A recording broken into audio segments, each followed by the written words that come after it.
अस्सलाम वालेकुम नाज़रीन। धरती टाइम्स सां गॾु आहियां अब्दुल अज़ीज़ जतोई। नज़र विझंदासीं ताज़ा तरीन हेडलाइंस ते।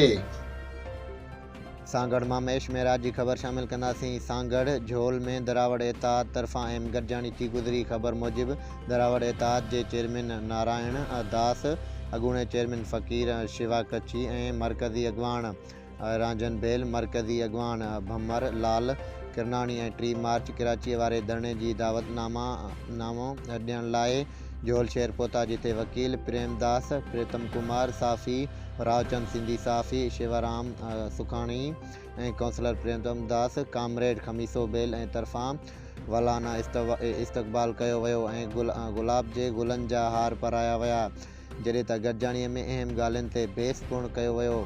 दरावड़ एताद जे अॻवानी चेयरमैन फ़कीर शिवा कच्छीअ पारां सवालनि जा जवाब ॾिना विया। हुन वधीक चयो त पंहिंजा हक़ वठण लाइ असांखे मुतहद थी गॾिजी पंहिंजे दरावड़ क़ौम लाइ अॻिते वधणो पवंदो।